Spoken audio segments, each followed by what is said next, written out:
I want to start big picture, and then I'm sure we'll dive deeper on a lot of these individual issues. But in the first week, you've talked about a lot of projects that have public support, will also need public money. And so I want to understand where that money will come from and have you give us some sense of priority on these. There are costs of getting out of the streetcar and the parking contracts. There will be expense of likely lawsuits that emerge from those. The city owes a multi-million-dollar contribution within the next month to make the MLK interchange happen next year. There's Wasson Way, Smale Riverfront Park, an economic development fund for the Port Authority for Economic Development. You've expressed, I think, support for all those. There's public interest in those. Talk about priority and where the money comes from now. Well, first and foremost, well, I don't know if first and foremost, but in terms of the timing, today OKI is approving the plan for the I-71 Martin Luther King interchange. And I'm going to go to that meeting just to show my support for the project after this meeting. And as you know, or may know, that I'm proud to say that I started the MLK interchange project 10 years ago. And it's something I worked on for many, many, many years. And I led the effort to put together the money for the studies that got us to where we are. So it's an extremely high priority for me and for this region. And, you know, frankly, it's such a critical investment that the $20 million that they need from the city should be issued in general obligation bonds that we can do immediately. Frankly, in my opinion, there'll be other places in the capital budget that we can take from it, but it's so critical and urgent that I have no problem issuing GO bonds to pay for it. So you had also talked about bonds for some of the pension expenses, I think. Yeah. Well, that's a different issue, but well, how much of that can you do, I guess, is one question. And then come back to the capital budget. You've made mention of pulling money from the capital budget away from other things a few times. What are those things you pull money away from? Well, let's talk about the capital budget. The city's capital budget, you know, which is a good capital budget, has about $80 million a year. About $60 million of that $80 million has to go to Smale infrastructure, preserving existing infrastructure. $20 million is available to do infrastructure, but also to do economic development. And I think as a general principle, we want to make strategic economic investments. One of the big issues with the streetcar is that because it's not Smale eligible spending, the money to pay off the bonds associated with the streetcar comes out of that $20 million a year out of the capital budget, plus some other sources. And so it is a huge detriment to our city's ability to make economic development investments, the streetcar. And frankly, if you assume that the streetcar will continue to have cost overruns as I do, that the Duke Energy utility movement will be more expensive than advertised as I do, and the future phases, eventually a streetcar would gobble up the entire $20 million necessary on an annual basis. Now, to answer the other priorities that you asked about, in addition to taking money out of the capital budget of the city, the streetcar is also taking money from the Blue Ash Airport.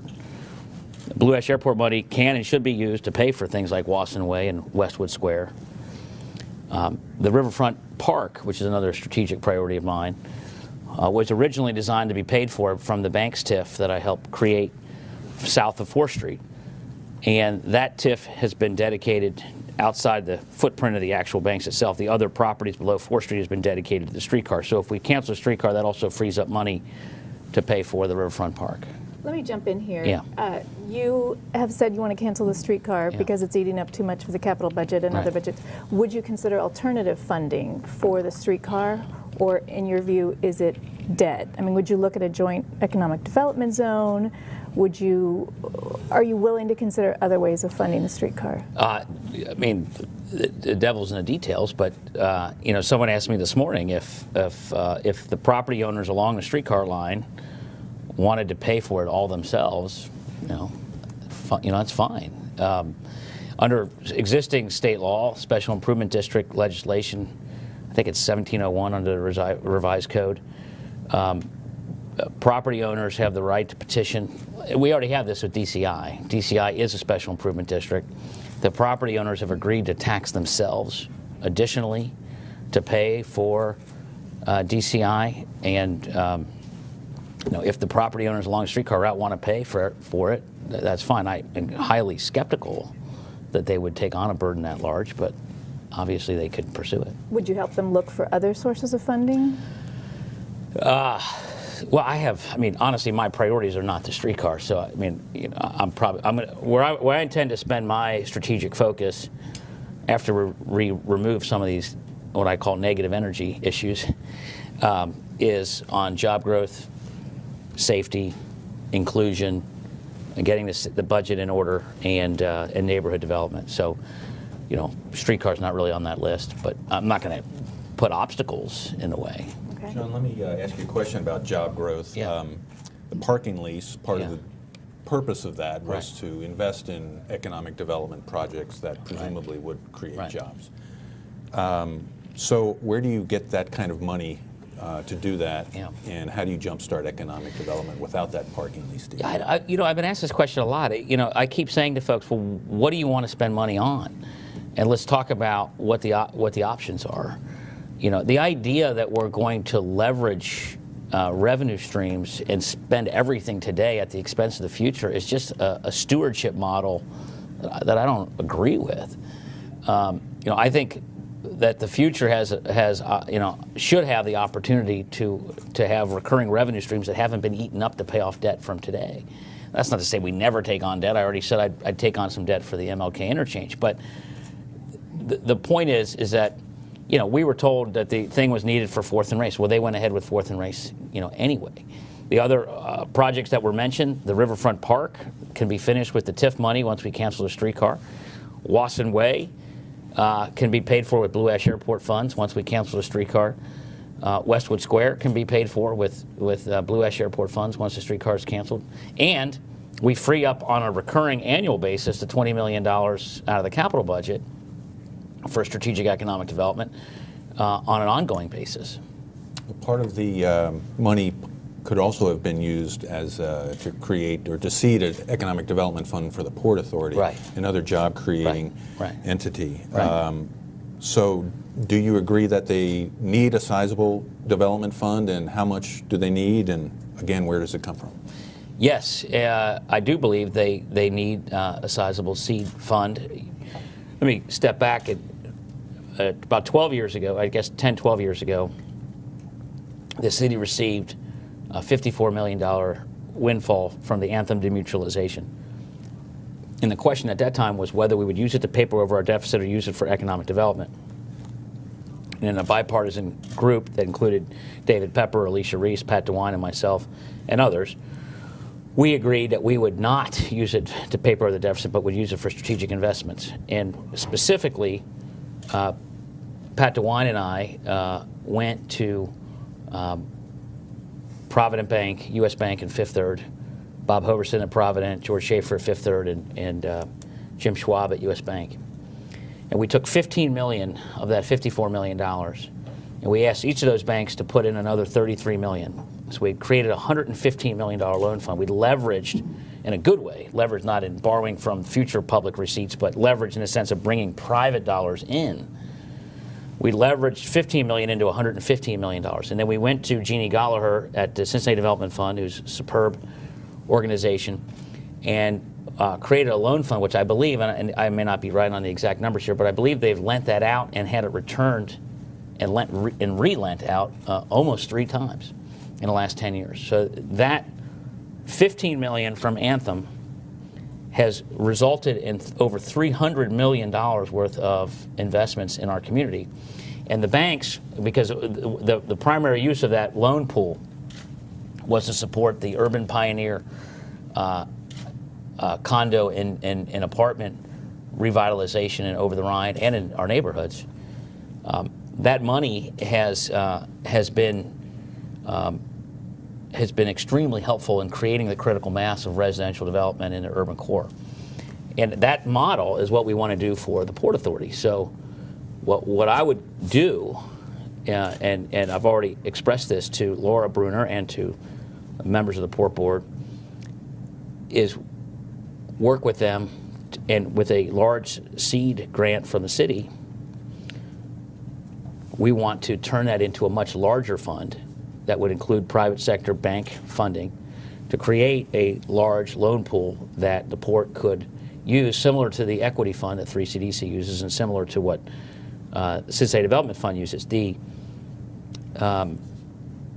Cincinnati Development Fund was originally residential only.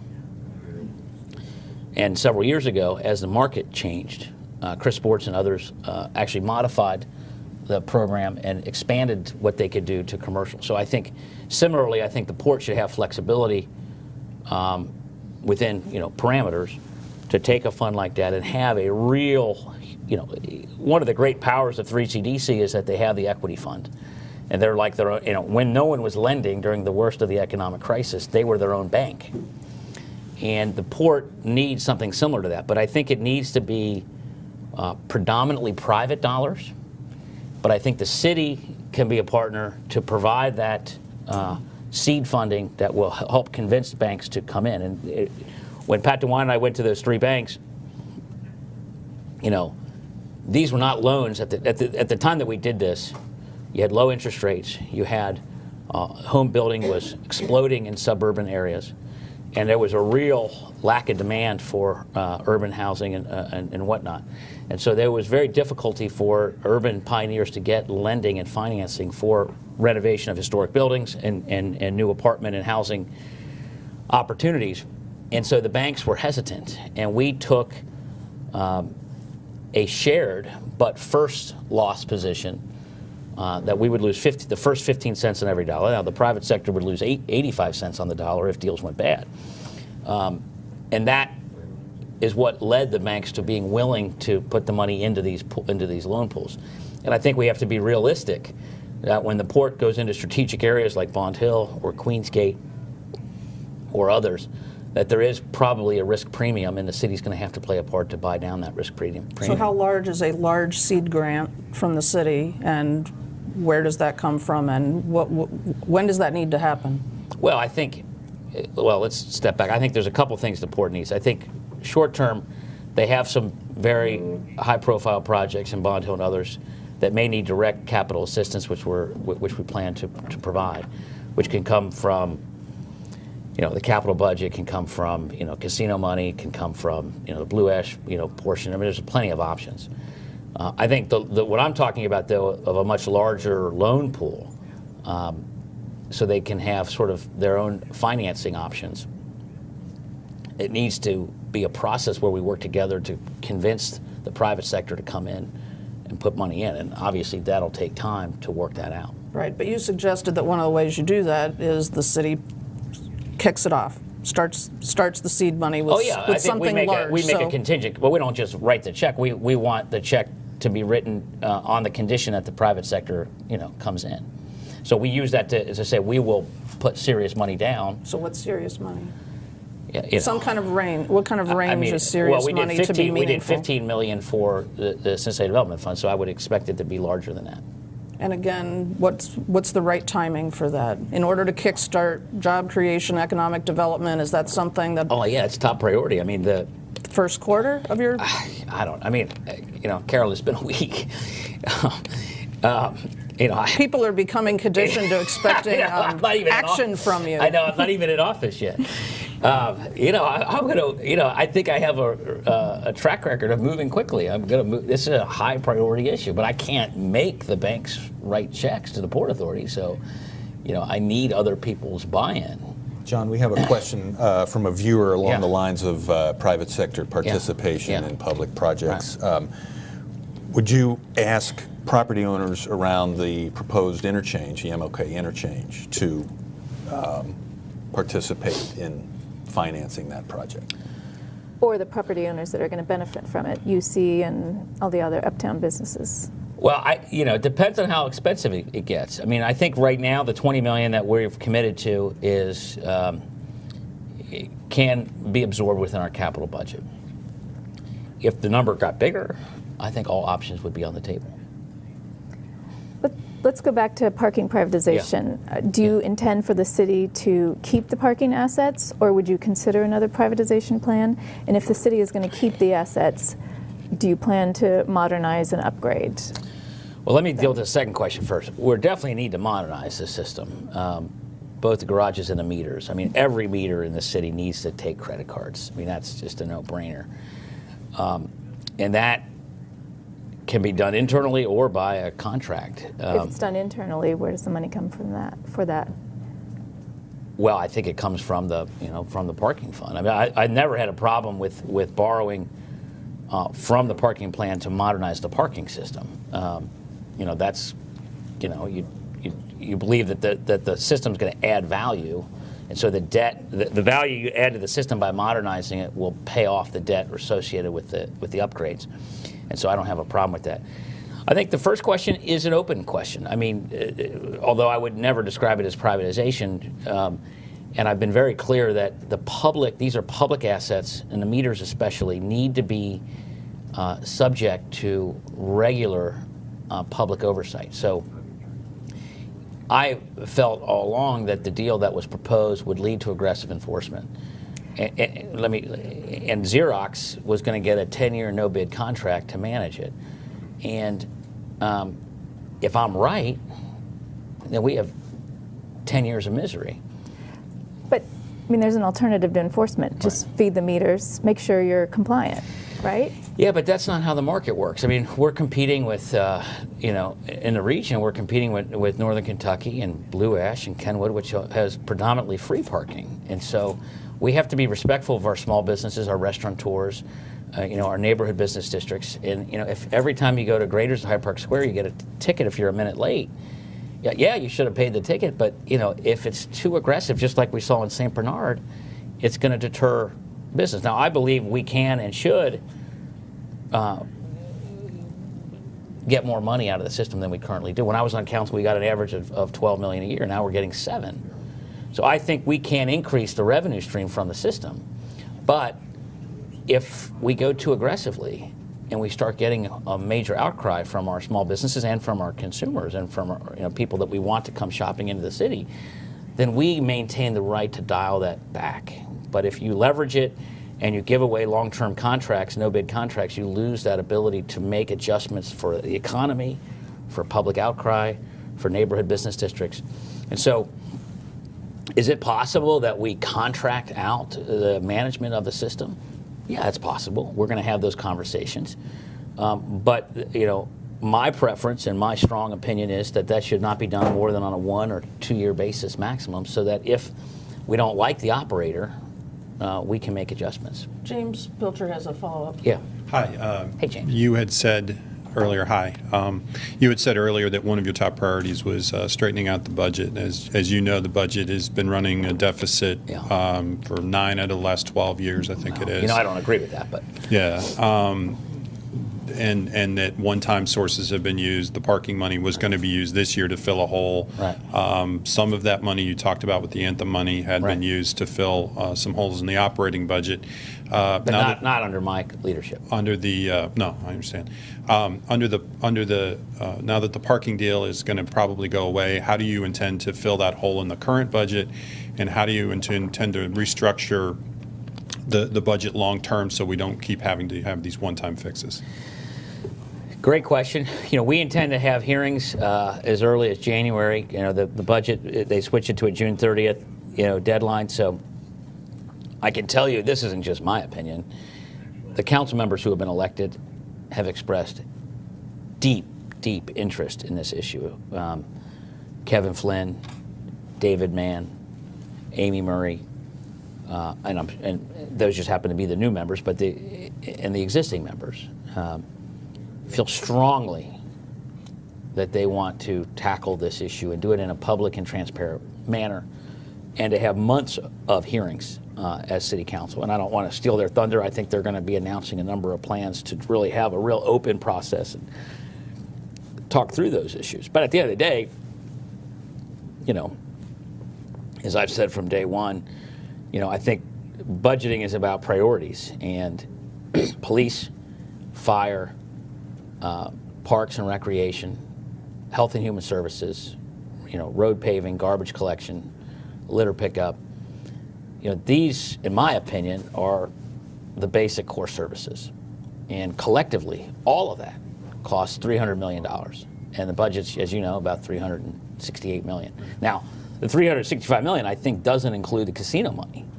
If you add the casino money, the budget's, say, $375 million. And so I've always made no bones about it that I think the cuts that we need to make to balance the budget need to come out of that 68 to 75 million that I don't think are as essential as the things in the items that I mentioned. In examining it, it also appeared that revenues have been very, very flat. Yeah. Over the last 10 to 15 years, especially because of the recession. Right. The current income tax has not gone up since the last raise was in the late 80s, early 90s. Right. If it came down to it and the city did need more revenue, would you support a potential income tax increase? I do not support a raise in the earnings tax. I mean, I'm not taking some, pledge that it would never, ever, ever happen. But I don't have any reason to believe that it is necessary now or any time in the foreseeable future. It would require, something catastrophic for me to change my position on that front.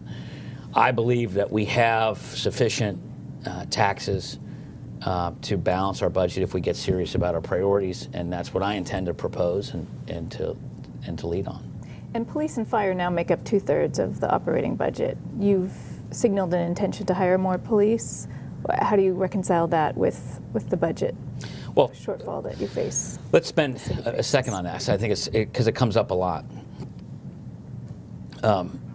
First of all, I think it's sort of I think it's important to put out there that the statistics, I think, can be misleading.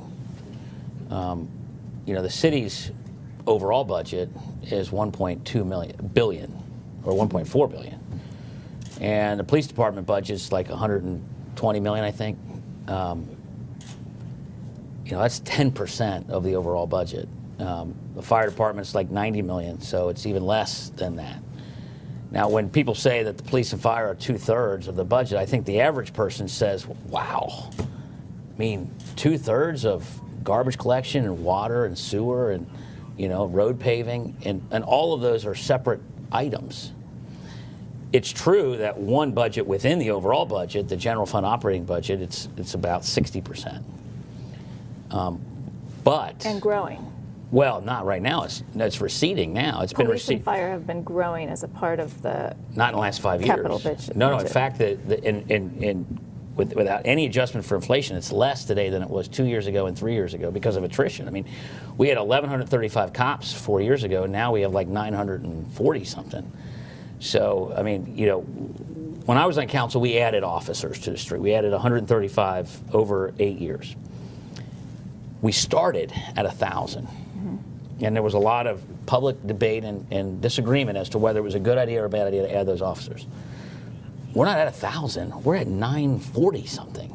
But we still have more per capita than comparable cities. I don't believe that either. I mean, depends how you look at it. I mean, New York has a much higher per capita officer per citizen ratio, and they have lowest homicide rate in the country. It's true that if you look at say Columbus or Cleveland, Pittsburgh. Well, let's talk about those areas though. So Columbus, for example, their city is virtually identical to their county. But if you were to map the crime patterns, the crime would occur predominantly in the urban core of Columbus, just as it would occur predominantly in the urban core here. And so it's somewhat unfair to say, well, they have a much larger region and have less per capita. The question is not, in my mind, that there's some magic number of cop per citizen. The question is, what is the right number of cops per crime and crime statistic for the area that you're covering? And I think that's the key issue. And what I intend to do is to adopt the best patterns and practices to see a reduction in violence and shootings. And as I've said many times, the reason why Brooklyn's the new Manhattan and Queens is the new Brooklyn and the Bronx is the new Queens is because these areas have become safe for investment again. And you think about the qualitative impact on families' lives, on having breadwinners in families, on the incredible dysfunction that results when someone in your household is murdered, and reducing that by 80% in New York over the last 20 years is an incredible opportunity for to combat everything, including reducing poverty and helping build a middle class. So we can't afford to go back to 1,135 cops. You know, I understand that, and we're not going to add cops just to add cops. We're going to adopt the best patterns and practices to hire the right number of officers, and that will take time because, first of all, recruit classes take time, and they're expensive, and there are limits to. We can't have the number of officers per capita that New York City has because we can't afford it. But I do think, as we stand today, when it takes an hour to get a 911 call in District 3, we don't have enough officers right now, and I intend to add them as we can afford them. This is a question related, but beyond police headcount. Yeah. And this came to us via Twitter also. Are there savings to be found in the police and fire contracts? And I believe those are coming due next year. Absolutely. I mean, just because when I outlined my priorities, it doesn't mean that they're sacred. There are savings in every department, including police and fire, that need to be pursued aggressively. And there's a lot of things we can do. Civilianize some services, and the reality is that when you factor in the cost of police and equipment and car, et cetera, and the contract, when you're paying that much, which I think people earn, you want those folks fighting crime. You don't want them answering phones and things of that nature. So I want to look at civilianizing services as a way to save money within a department because it's cheaper. In addition, we just like the city pension is a major problem. The police and fire pensions are big issues, and we need to talk to the state and get. I mean, that is a huge piece of the police and fire budget. Now, I'm not saying that we need to shortchange the pension. We can't, but the fact is that just as we have to do some hard things, so should they. And the police and fire pensions are dictated by state law and the state pension system, and I think we have to have that conversation because it's very expensive. What about their benefits, such as insurance? They pay far less for health insurance than even Hamilton County Sheriff's deputies do. Is that something that you're willing to? I think that'll be dealt with at the negotiating table, and I think we're going to put all options on the table. But it's not. Is it a priority? I mean, there's a lot of priorities. I mean, do you think they should pay more? Well, I mean, I haven't reviewed their health benefits, so I can't answer that question right now. Let me ask you a question about downtown retail with the news that Saks is leaving and going to Kenwood. Do you agree with the concept of creating a retail corridor on Ray Street? And what could you as a mayor and your city manager do to accomplish that and keep other retail, Macy's in particular, downtown? Well, first of all, let me say, I think downtown is on fire and just doing spectacular. And I am confident that that is a fantastic corner that will find new life. And obviously I'm sad that Saks is leaving, but we will recover and do better. And I already, last night, spoke to Steve Leeper about this very issue, and he is as bullish as anyone. And, I think when you look about, one of the most exciting things I got to do in the last couple months is take a personal tour with Stuart Aiken at Dunnhumby, USA. And whew, you talk about the future of Cincinnati. You know that the average age of that company is 32? Average age. And the average salary is like $70,000, $80,000. I mean, it's incredible what they are doing. And this is where their world headquarters is going to be, or at least their North American headquarters. I can't remember if their overall headquarters are here or not, but yeah, a lot of jobs. And so I am confident that the demand that's created by those jobs and that excitement and that vibrancy is going to allow us to reposition that particular corner. And as it relates to whether it's a retail corridor or some other kind of corridor, I intend to be bullish on downtown to help downtown grow and to work with people that have done a pretty good job of revitalizing downtown, like 3CDC, to help get guidance. And I don't claim to be an expert at, I don't know what's the right retail corridor off the top of my head. And as a general principle, I think the market should dictate that. But I do believe that since we do make strategic investments and we do it through organizations like 3CDC, I am going to continue to accentuate that relationship because I think they're doing a heck of a job. Do you see a role for City Hall to play in creating and moving that concept forward, or is it something that would be left to the private sector? Well, I think that, look, everything 3CDC does, with very few exceptions, involves city support. I mean, they put things together, and we tend to put money into it on a small basis, which is great because they leverage a lot of private sector investment. And their particular focus is downtown and over the Rhine, and this obviously falls into the category of downtown. And so, I intend to work with them on a solution. What kind of support other than money can City Hall provide, should City Hall provide, to move a concept like that forward aggressively? Which concept? The retail corridor. I guess I'm kind of confused on the, like I said, I don't, what I want to do is, the person I wanted to talk to when I heard Sachs was leaving was Steve and get his take on it. And, since they're developing Dunnhumby across the street, he's bullish, I'm bullish, and, I don't, as a general principle, I think the market should dictate, where the retail corridor should be. I don't know if we want to arbitrarily just say it's going to be Ray Street, I've got a question from a reader, Matt Jacob. How will you make public transportation in Cincinnati better for those who choose not to drive or cannot afford to own a car? How will you use your appointments to SORTA's board? Will you seek to change Metro's funding source from the portion of the income tax currently to a sales tax like Columbus and Cleveland? It's a lot in there. I have a lot of ideas on this subject, and I've been involved for a long period of time on these issues. When I was on council, I was disturbed by the fact that the city has provided the only dedicated funding to the bus service for 40-some years, and yet at that time had a minority of the SORTA board appointments. And I moved very aggressively to change that. But I think it's only fair, since it's our people who are making a disproportionate contribution to the system, that our people have the best and most options. And my vision is a city where you do not have to own a car to get where you need to go or want to go.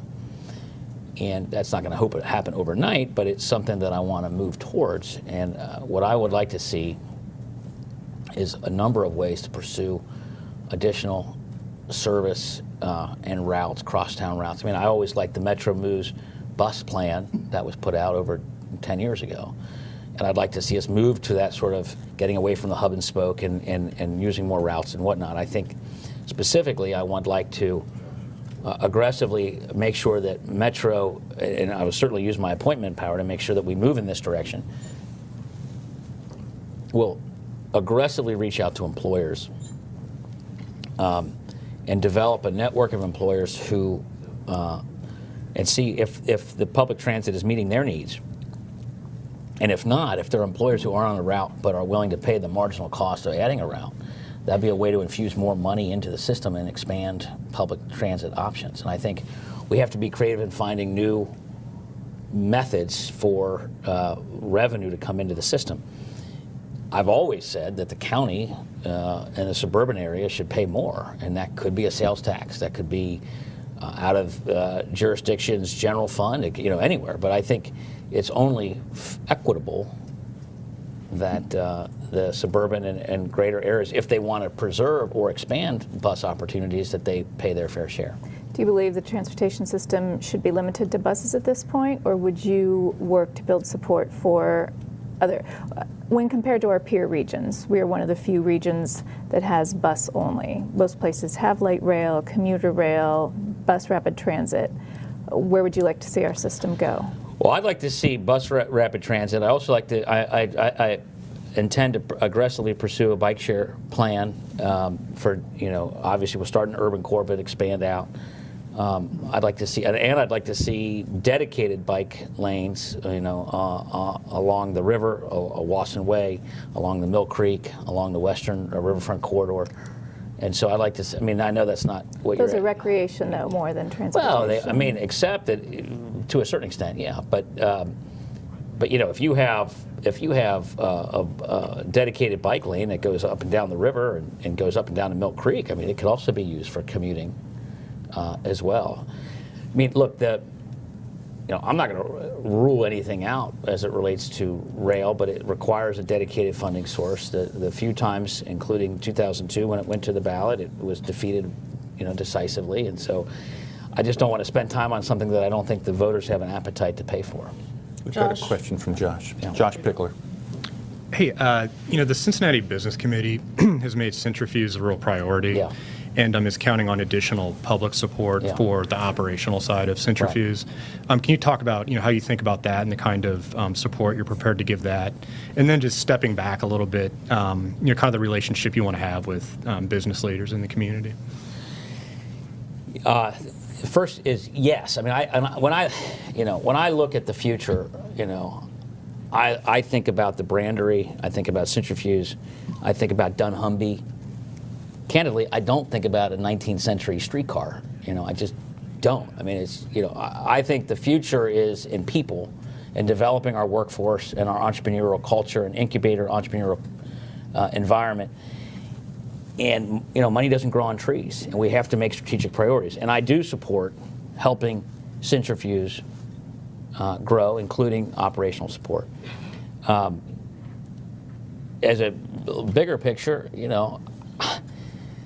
I have a very good relationship with the business community now, and I intend to call on them regularly. And I have no doubt that they'll feel free to call on me.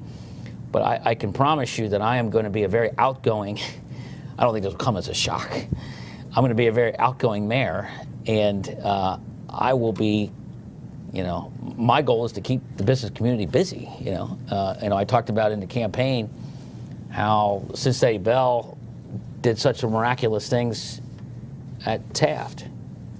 I'd like to ask other businesses to adopt underperforming urban schools. Again, my future vision is about people and developing and improving our school system, even though I don't have direct control, by bringing in corporate resources like Taft or Cincinnati Bell did at Taft, I think is a way to improve our community over the long term. And I intend to ask the business community to give back, not force them, I can't require them, but I do intend them to ask, to get on committees and ad hoc task force. And job number one is going to be sitting down with the chamber and the partnership and the Black Chamber and the Hispanic Chamber and say, okay, what is our regional job growth plan? How are we going to pursue and attract businesses to the city, and how can I help?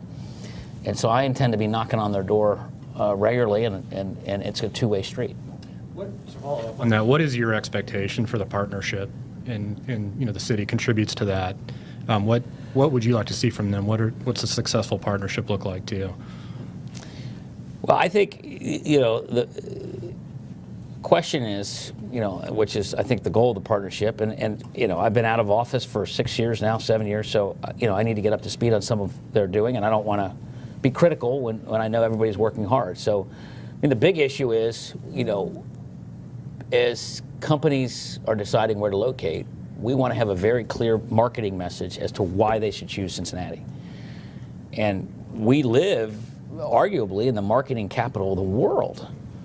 And I would like to call upon the expertise. And I know that this is already happening, so I'm not trying to, I know that it's not like people aren't working on this now.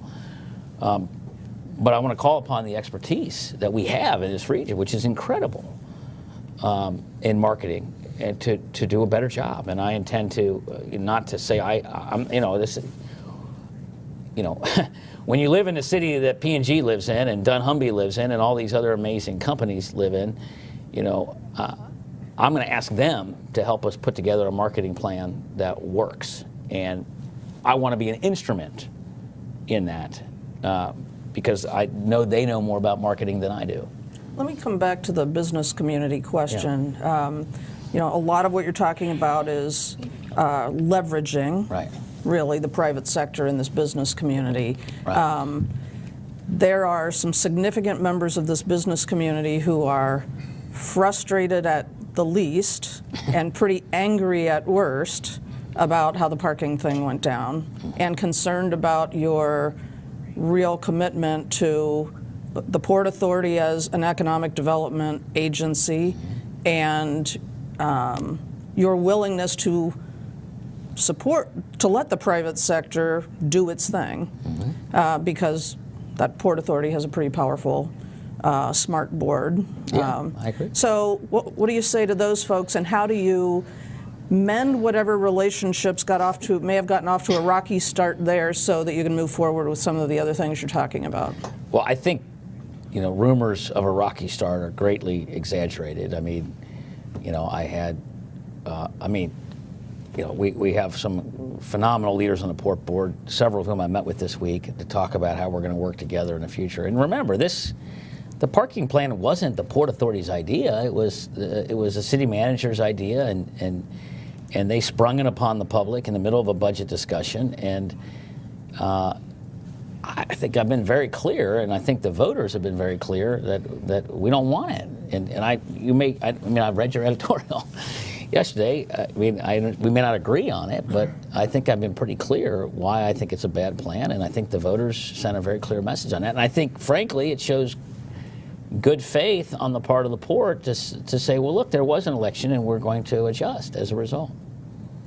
And I mean, whether it's centrifuge or whether it's developing an equity fund for the port or helping them out of the gate in Bond Hill, we're going to be a partner. Beyond parking and streetcar, are there some new initiatives that you'd like to talk about more on a long-term basis, looking forward a few years? Yeah, I mean, I think like anything in life, you've really got to identify what are the strategic areas that you can't do everything. So what are the most important things to do? And so the areas that I've identified, first and foremost, in order to do the other things I'm going to mention, we got to get our budget in order. And I view that as tackling the pension, tackling the parking deal, tackling the streetcar, because I think they have such long-term dire consequences for our budget.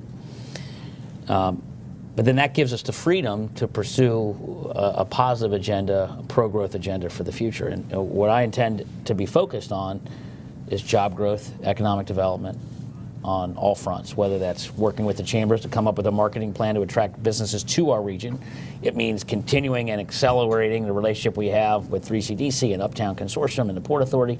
It means finishing the Banks project and those things that are more visible. Second is safety. I want to reduce the violence. I think it has a huge impact on building and creating a middle class, and we've seen a 50% increase in homicides. So I think we have to move aggressively to adopt the best patterns and practices around the country to find a better way forward on policing.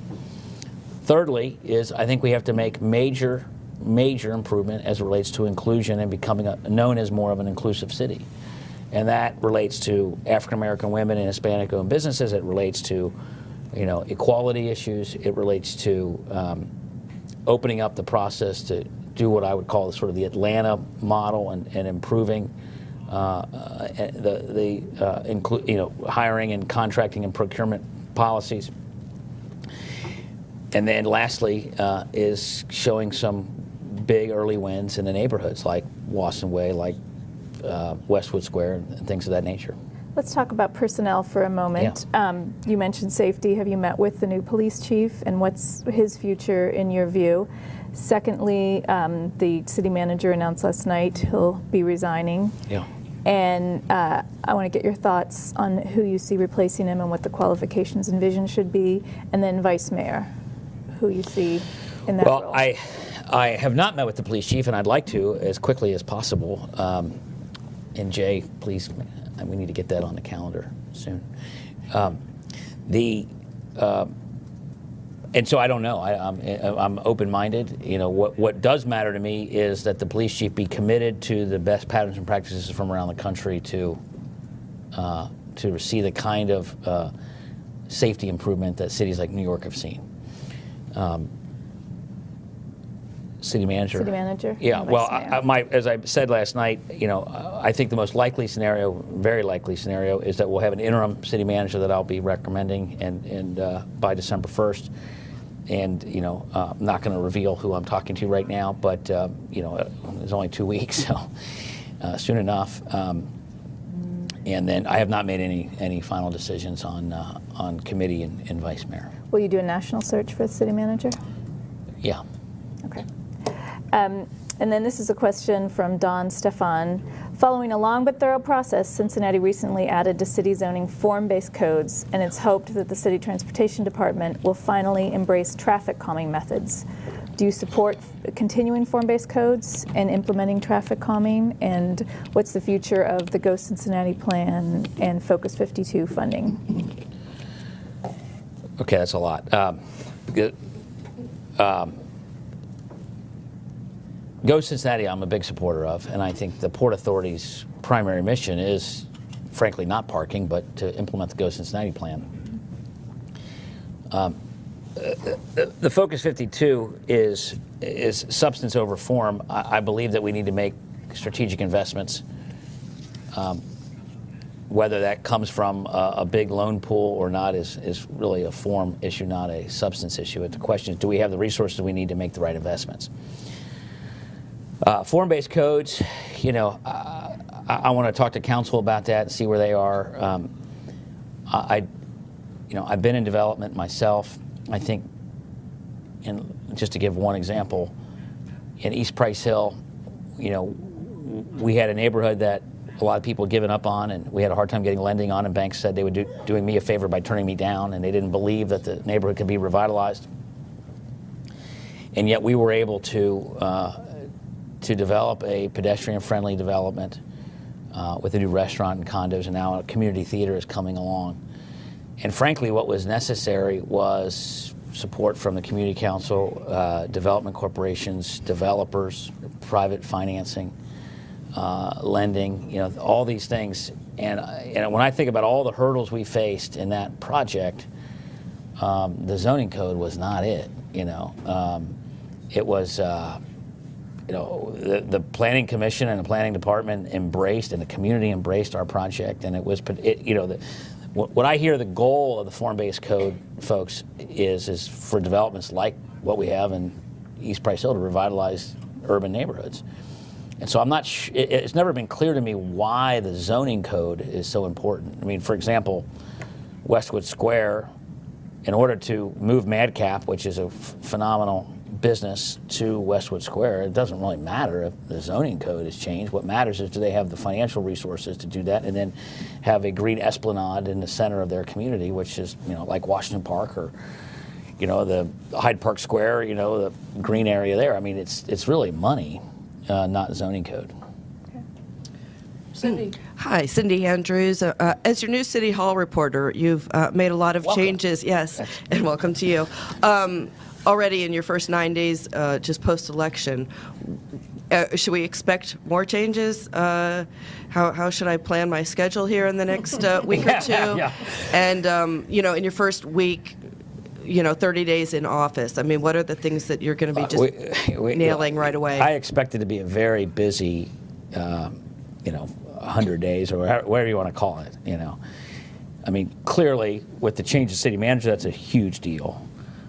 Clearly, unwinding the parking deal is a huge deal. Clearly, canceling and stopping the streetcar is a huge deal. And then there are other things that, we will do, right away. But, my goal is to get to a place quickly where the story isn't always, I want a resolution to the parking in the streetcar as fast as possible so that we can get to the budget, job growth, safety, inclusion, and neighborhoods, because those, we got to remove the negative energy to get moving on a positive agenda for the future.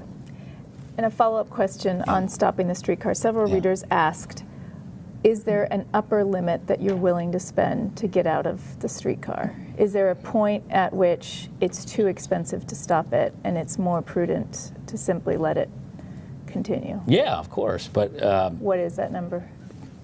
I mean, it's, it seems to me, is it cheaper, what's more expensive, continuation or cancellation? I mean, that to me is the fundamental issue. And what's been reported, and I believe in general the administration has not been forthcoming with the details in the accounting, which I intend to share with the public immediately upon taking office, and I'll find it fascinating too.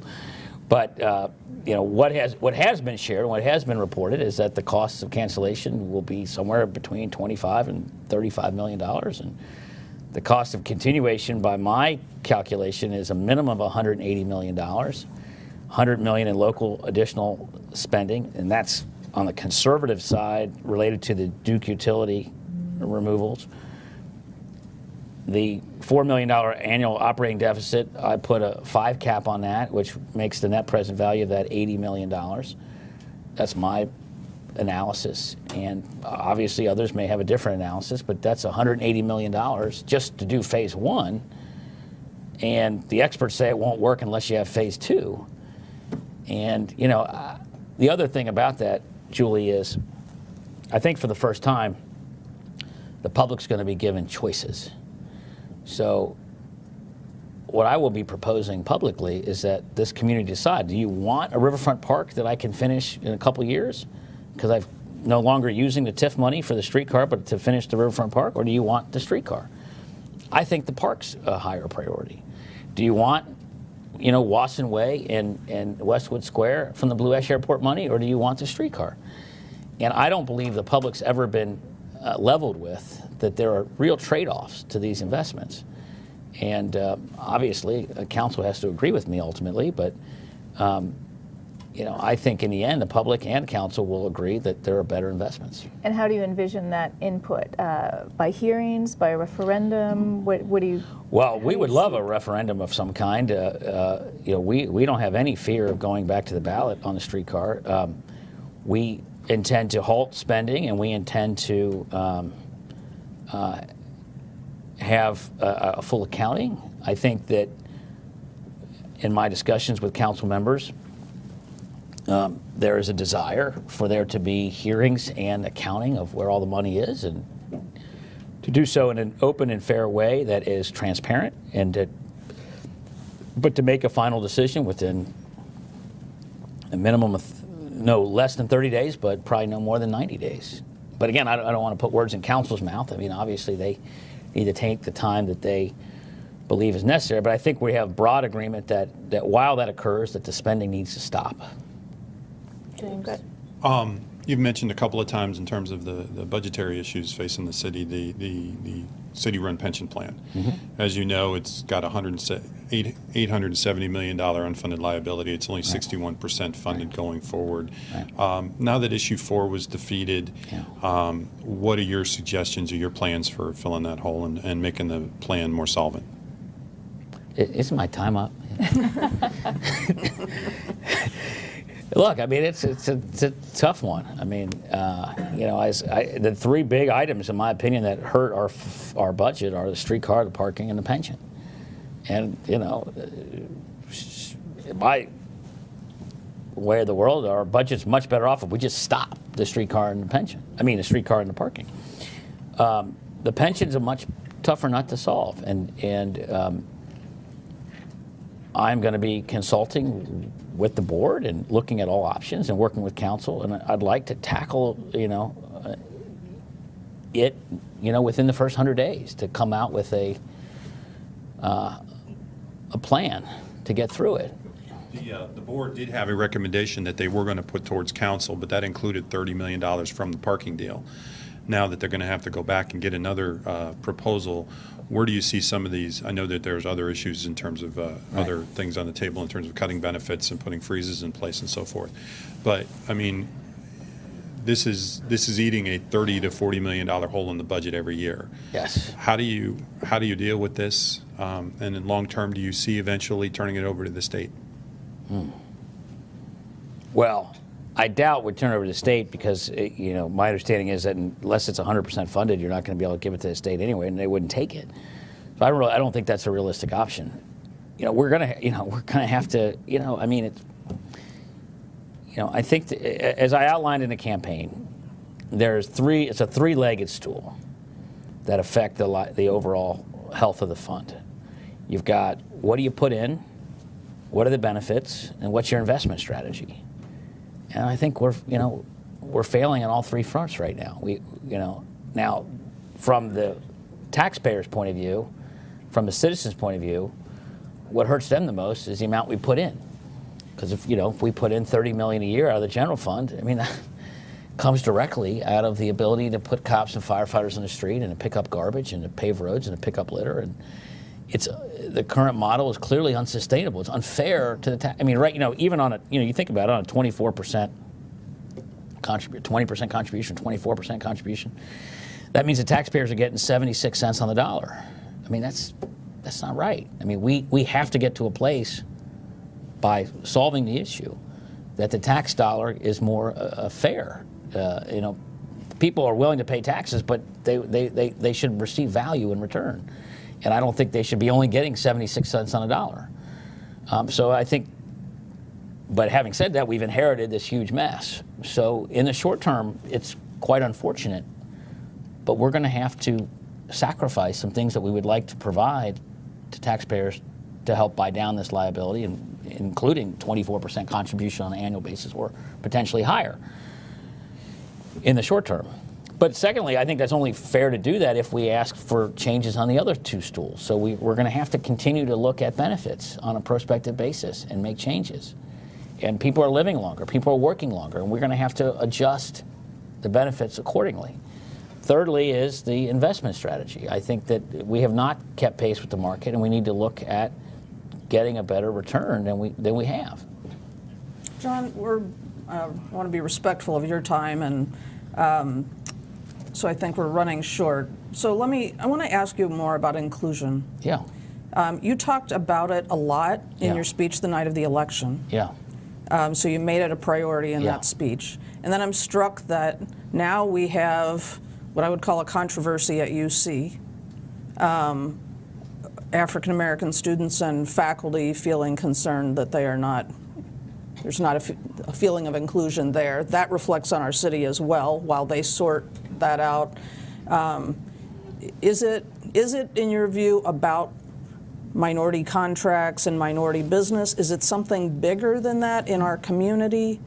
How would you define the issue? And what are the other things that we as a community need to do? Well, I think the fundamental issue is a disparity in health and wealth between the white and the black and the Hispanic community. And, there's a lot of historical reasons for those disparities, but it's a disparity that we've inherited that we need to try to fix. And it's just not healthy for us to have these kinds of disparities continue. And there's there's a very long list of things that contribute and are part of these overall issues. And clearly we've made, through very painful times for our community, we've made progress, although I'm not suggesting these issues are solved, but we've made progress on a number of civil rights fronts as it relates to police-community relations. And I was there, and I'm proud to say that I was part of trying to do things differently. And it was never easy, but we worked through it and we made progress. Now, not that those issues are finished, but we've clearly made major progress. I think the bigger civil rights front for the future is going to be economic.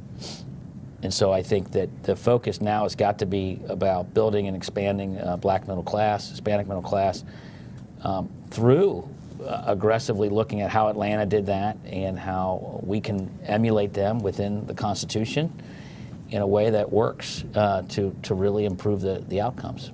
This is related. It's from Sue Wilkie of Northside. Is it time to set up a commission similar to the Bangor-Smale Commission to look at the issue of poverty? We have a 25% poverty rate approaching 50% childhood poverty rate. Would something as formal as a commission do anything, or what else could be done to? I know you had a plan. Yeah, I think it's a great idea. I hadn't thought of that, but I'm open to it. And obviously, I did lay out my Hand Up initiative during the campaign. I intended to implement that in the budget in June. I mean, to put it out sooner than that, but to try to get it approved in the June and July budget. But yeah, I think that the more we as a region and a community and a city engage on the issue of poverty, I think the more we're likely to make a difference. I think that's, I hadn't thought of it, but I think it's a great idea. So let me wrap up. Yeah. Try to go back to where we started a little bit. Yes. So tell us what to expect in your first 60 days. Well, I think we're going to see a new, obviously we'll see an interim city manager. I think we're going to see a bipartisan governing approach. I think you're going to see resolution to the streetcar, hopefully to stop it. I think you're going to see resolution to the parking deal and a plan to move forward to modernize the system. I think you're going to see us making strategic and aggressive efforts on getting the budget under control, showing a very aggressive effort at job growth and economic development, a very aggressive effort at beginning the process of implementing best patterns and practices for improving safety, trying to get some early wins in the neighborhoods, and beginning the process of changing the procurement and the contracting policies to improve outcomes on inclusion. Okay. Thank you. You should know that we have had hundreds of people watching and lots of people submitting questions and participating, which is exactly the role we would like to play too. Smart questions in our own form of inclusion with our community. So I hope you'll do this again with us. Absolutely. I enjoy it. Great. Thank you. Thanks. Thanks to everybody. Thanks.